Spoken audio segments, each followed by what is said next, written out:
jornada del Encuentro Internacional de Cátedras Martianas. A mi modo de ver, una de las tareas fundamentales, y lo quiero enfatizar, que debemos asumir desde nuestras cátedras martianas es la ofensiva descolonizadora. Yo creo que es una tarea de una urgencia tremenda. Y sí, realmente el pensamiento descolonizador de José Martí es una muestra de pensamiento alternativo que tenemos a nuestro favor y que debemos aprovechar en toda su magnitud para emprender esa ofensiva descolonizadora que es urgente, no es algo que podamos darnos el lujo de seguir postergando, y hay que asumirlo con plena conciencia de la responsabilidad ciudadana que eso implica para el futuro de nuestro continente y yo diría más para el futuro del mundo de hoy. Yo creo que la primera condición sine qua non para la existencia de un pensamiento descolonizador es la plena conciencia de la valía, de la autenticidad de la cultura propia y de las diferencias respecto a otras culturas. Y Martí, desde muy temprano, con apenas 18 años, dio muestras de tener muy claro la especificidad de nuestros pueblos frente a la otra América. Hay un apunte de su primer cuaderno cuando era estudiante en Madrid, en su primera deportación a España, que vale la pena traer a colación, aunque es un tanto extenso, y en Martí es difícil eludir la tentación de la cita, pero creo que en este momento se justifica plenamente. Para los cubanos es muy familiar, para los que nos dedicamos al estudio de la obra de Martí, pero quizás para compañeros de otras latitudes no lo sea tanto. Y yo siempre llamo la atención de que se trata de un joven de 18 años, que es un adolescente, y que estudia su primer año de carrera, y que todavía no ha visitado los Estados Unidos. Y dice, los norteamericanos posponen a la utilidad el sentimiento. Nosotros posponemos al sentimiento la utilidad.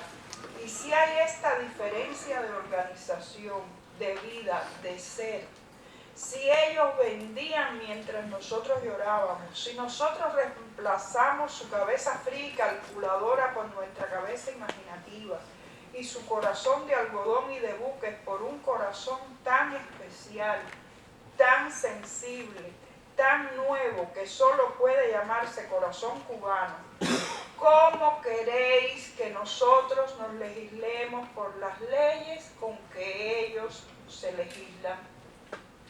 Imitemos, no. Copiemos, no. Es bueno, nos dicen. Es americano, decimos. Creemos porque tenemos necesidad de creer. Nuestra vida no se asemeja a la suya ni debe en muchos puntos asemejarse. La sensibilidad entre nosotros es muy vehemente. La inteligencia es menos positiva. Las costumbres son más puras.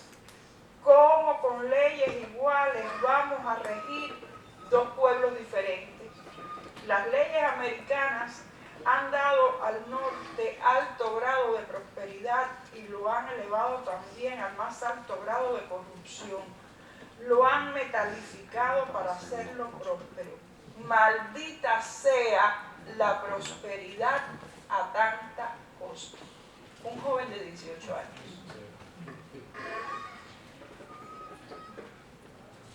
Y es alguien que evidentemente tenía noticias de los Estados Unidos, o bien por lectura, o bien por conversaciones con sus maestros en Cuba, en la etapa en que estudiaron en el colegio de Belive, por contacto humano diverso, por referencia. Aún no tiene la vivencia directa. Ya es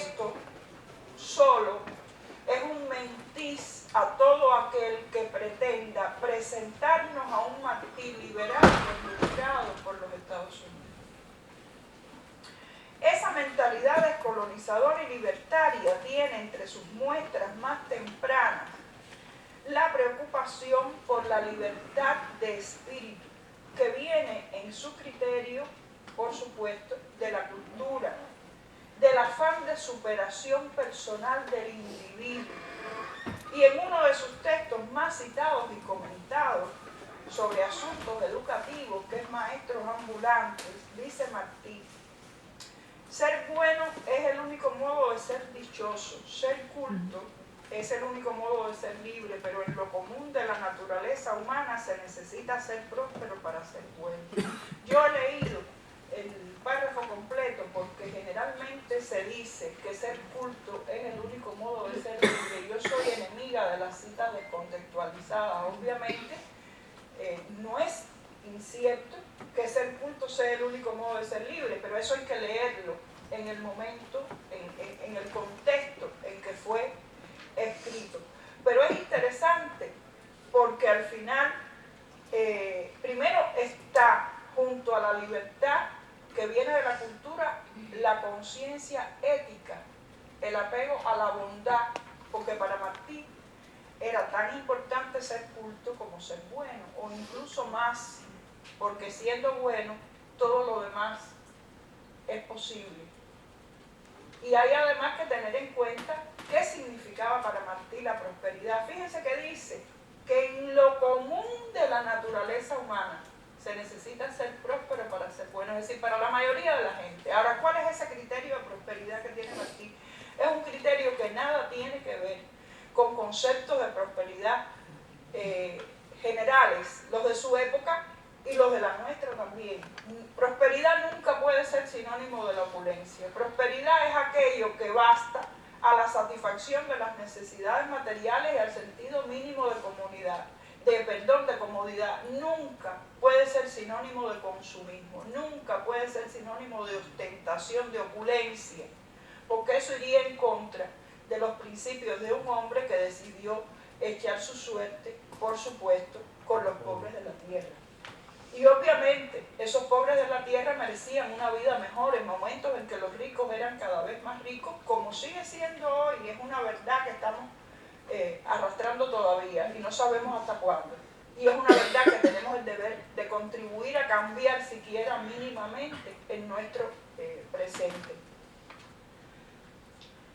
Pero es que esa intención descolonizadora en la obra de Martí tiene muchos puntos culminantes y no se puede hablar del tema sin pensar, por ejemplo, en la Edad de Oro, que no puede ser leída y entendida únicamente como una revista para niños y jóvenes, una revista de entretenimiento, de solaz.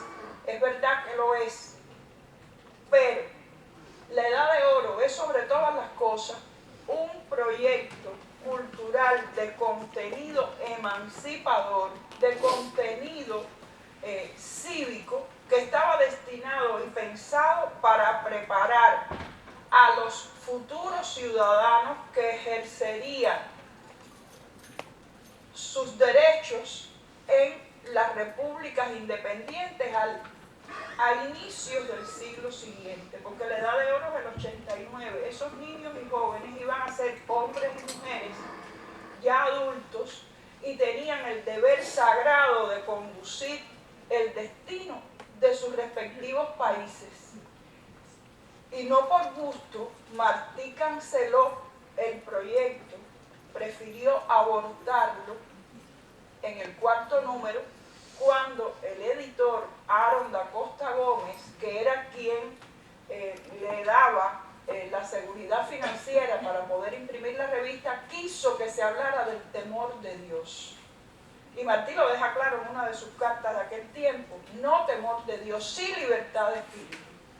No está hablando, no niega, porque Martí no es para nada un ateo, ni mucho menos, pero temor de Dios, eso se contraviene con sus ideas de libertad y de ejercicio ciudadano. Nada que cierre al hombre nada que le corte las alas, nada que le trunque la libertad de pensamiento.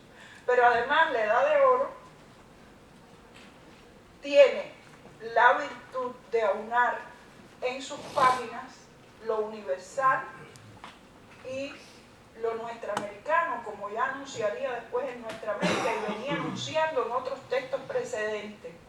Si no, pensemos que en el primer número, junto a un texto como Tres Héroes destinado a la historia y por qué no a la épica también latinoamericana, está avecinado con la Ilíada de Homero, de manera tal que está preparando a esos niños y jóvenes para el ejercicio heroico también, si fuera necesario, en la futura república. El ejercicio del heroísmo cotidiano, pero un heroísmo que debía estar emparentado con lo universal, que debía evadir los límites estrechos del aldeano vanidoso de que hablara después en Nuestra América, obviamente. De ese mismo año 89, que es un año deslumbrante, aunque un poco anterior a la Edad de Oro, apenas 2 o 3 meses, es un texto fundamental para entender el pensamiento descolonizador de José Martí, que es Vindicación de Cuba. Y creo que es un texto que hay que leer con mayor atención, despojándonos de todo cansancio y con ojos nuevos y frescos, como si fuéramos a él por primera vez. ¿Y por qué digo esto? Porque Vindicación de Cuba responde de manera formidable a algo que, si lo denominamos con los términos de nuestro mundo contemporáneo, es una campaña mediática contra Cuba orquestada desde los Estados Unidos. Vindicación de Cuba responde a 2 artículos difamatorios publicados primero por The Manufacturer de Filadelfia con el título "Queremos a Cuba", así entre signos de interrogación, "Queremos a Cuba, do we want Cuba?", y luego citado y comentado in extenso por The Evening Post poco después, bajo el título de "Una opinión proteccionista sobre la anexión de Cuba". Y Martí responde con una energía y una moderación tremenda a esa injuria, porque es curioso que 2 periódicos adversarios, uno de Manufacturer, órgano del proteccionismo, y The Evening Post, órgano del librecambismo, ambos están de acuerdo en un punto: los cubanos son inferiores, los cubanos son perezosos, los cubanos son incapaces, los cubanos no tienen preparación cívica.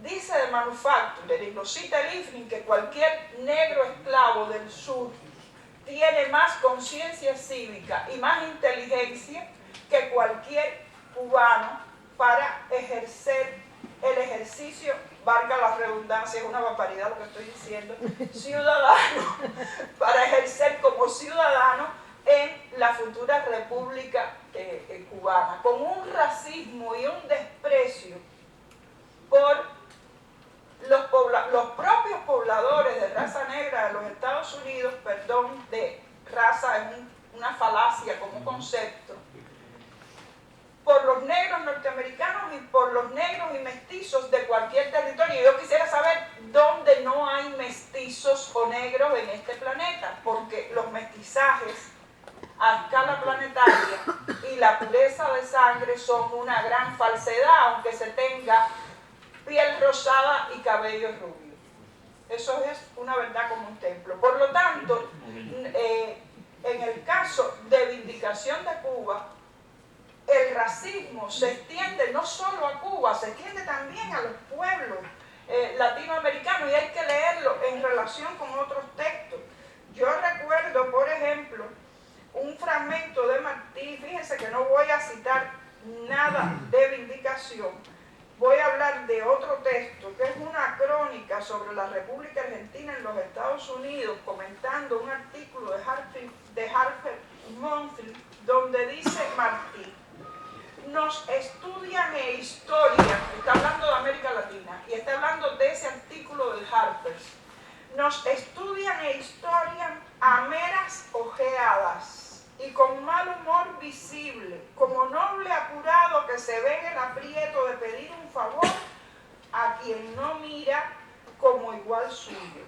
Así es que, siendo en verdad admirables la mayor parte de los pueblos de nuestra América por haber subido entre obstáculos mortales a su condición presente, de los más oscuros y opuestos orígenes, no pasa día sin que estos diarios ignorantes y desdeñosos nos traten de pueblecillos sin trascendencia, de naciones de sainete, de republicuelas sin ciencia ni alcance, y cita al Harper's, de pueblos de piernas pobres, como decía ayer Charles Dudley Warner, hablando de México, y vuelve a citar, escoria de una civilización degenerada, sin virilidad y sin propósito. Eso es lo que piensan de nosotros, lo que pensaban y lo que siguen pensando.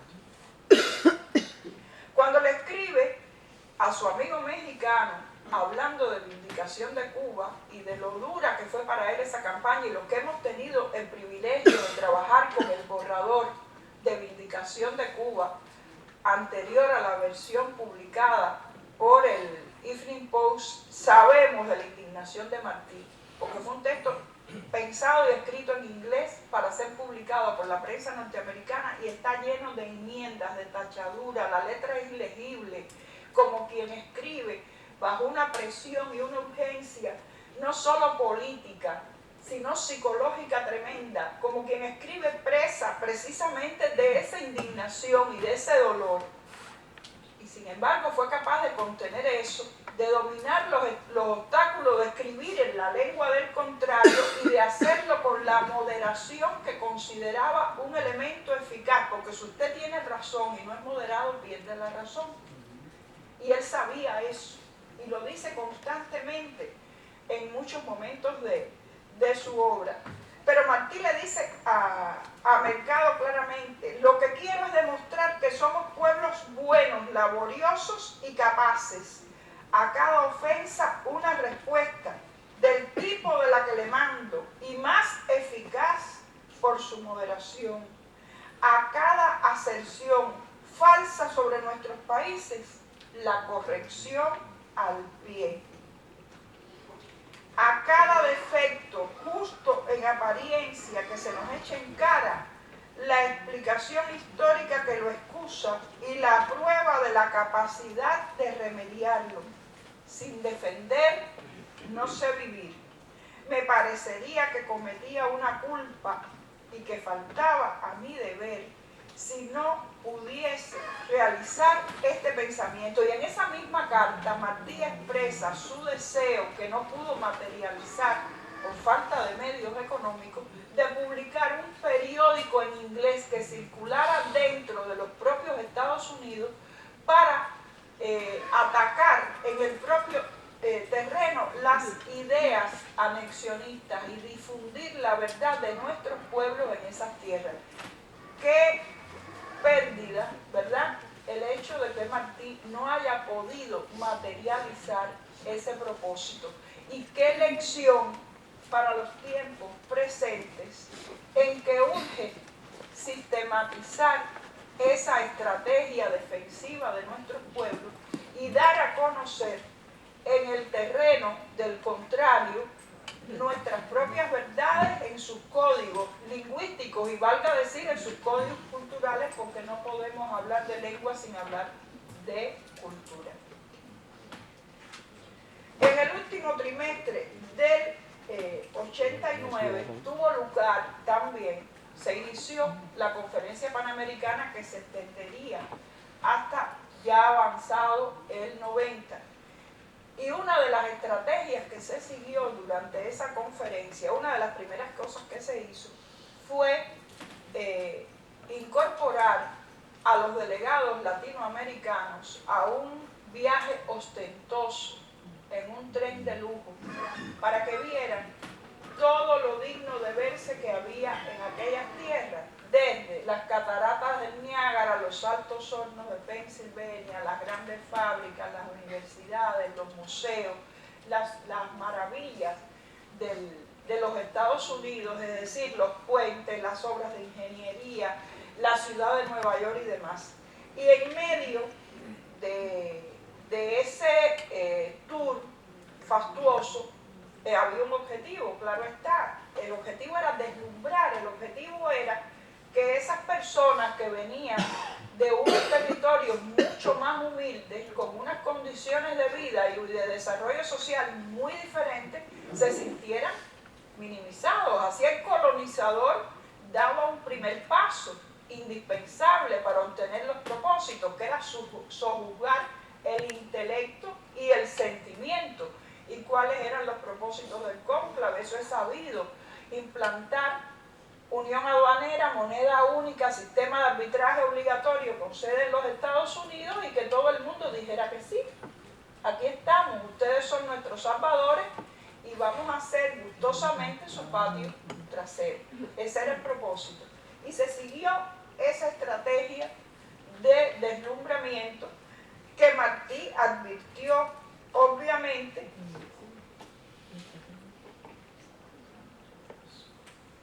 entonces, realmente, ese emigrado subalterno, desde su exilio vigilante, trazó sus propios planes defensivos, y cuando se les rinde a esos delegados un homenaje, se les recibe en la Sociedad Literaria Hispanoamericana de Nueva York.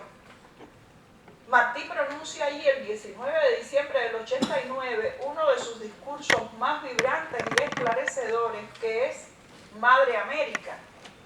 Y en él traza en paralelo un análisis entre los orígenes históricos sociales de la América de Lincoln y de la América de Juárez, pero además acude a códigos afectivos que lo vinculan a esos delegados, que hacen posible que más de uno luego cambiara de parecer en muchos sentidos. Y a mí siempre me ha llamado la atención cómo Martí en ese discurso define el modo en que deben actuar los que por razones diversas, que pueden ser desde personales, porque usted se enamoró de una norteamericana o norteamericano, hasta por motivos de negocios profesionales, económicos o lo que sea, y bueno, vive fuera. Perfecto, eso no es un crimen vivir fuera, cada cual tiene sus motivos, pero Martí dice allí, no vivimos, es decir, los latinoamericanos en el norte, y cito, como siervos futuros ni como aldeanos deslumbrados, sino con la determinación y capacidad de contribuir a que se le estime por sus méritos y se la respete por su sacrificio, a nuestra América, por supuesto. En vano nos convida este país con su magnificencia y la vida con sus tentaciones y con sus cobardías el corazón a la tibieza y el olvido. Este discurso también ha sido leído en más de una ocasión como una suerte de pórtico o prólogo del ensayo Nuestra América, en el cual no voy a abundar porque sé que en el transcurso del día de hoy y también de mañana hay otros compañeros que van a hablar de Nuestra América. Pero sí quiero referirme básicamente a un punto, y es que Nuestra América, entre otras cosas, además de una definición culturológica imprescindible sobre la identidad, que no es un concepto de tiempo de Martí, sino de nuestro, latinoamericana, aborda el asunto de la civilización y de la barbarie. Pero realmente Nuestra América lo que hace es poner sobre el tapete, con el esplendor de la madurez, criterios que Martí tenía desde casi una década antes. Y siempre me gusta volver a un texto 1984, publicado en la América de Nueva York, donde Martí aborda este concepto que demuestra de este modo que Martí estaba no solo ejerciendo una posición de antiimperialismo respecto a los Estados Unidos, sino que era contrario a todas las formas de dominación sobre los pueblos menos favorecidos.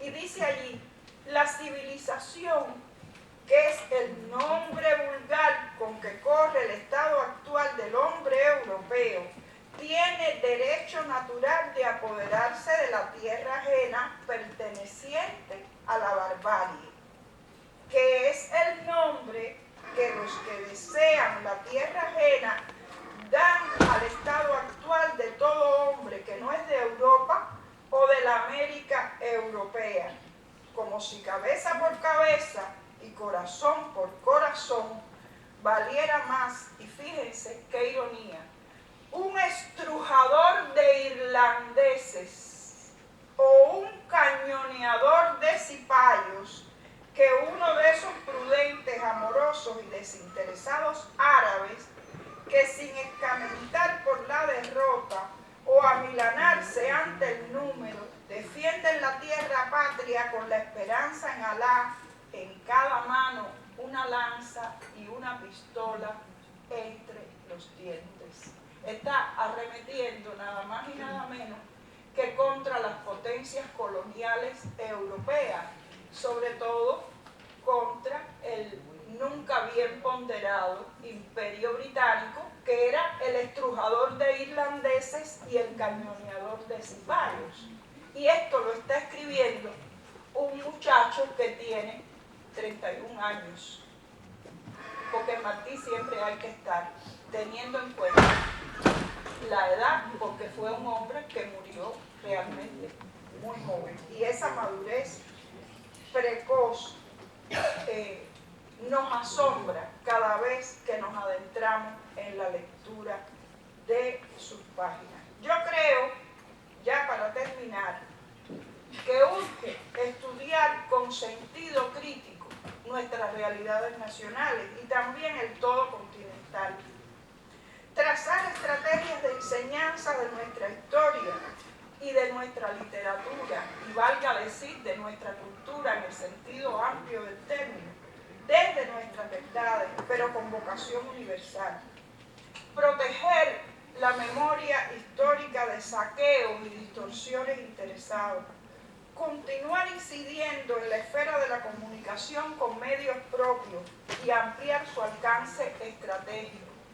Plantearnos desde las diferentes disciplinas de las ciencias sociales interrogantes que nos ayuden a definir qué podemos hacer en aras de una humanidad mejor, más justa, más equitativa, y qué podemos aportar a ella desde nuestra América.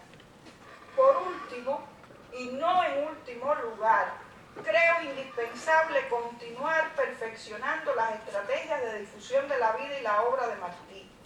Hay que barrer con las visiones esquemáticas, las citas descontextualizadas que no consignan las fuentes, las manipulaciones de su palabra para legitimar fines espurios, entre otros muchos males. Es preciso, sobre todo, llegar con su obra a los lectores, como fue práctica habitual del propio Martí, con argumentos y con afectos, a la razón y al corazón. Solo así calará hondo y rendirá frutos perdurables su pensamiento descolonizador.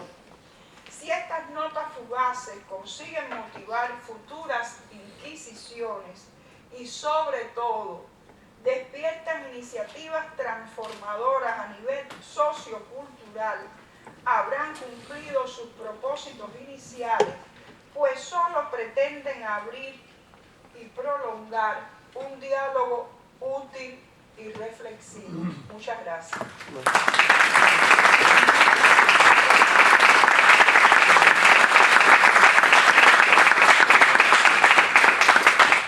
Bueno, vaya tarea, y es una muy buena comunicación. Trabaja una conferencia de la doctora Marlene Vázquez que nos deja resonancias, nos deja también con el deseo de continuar con esta discusión que empezó ayer, por cierto, en algún momento, y continúa. Este final que la doctora nos convoca realmente a la acción de definir verdades y de combatir tergiversaciones sobre la obra de Martín. Abrimos un breve espacio para algún comentario, alguna pregunta. Profesor. Sí, puede acercarse.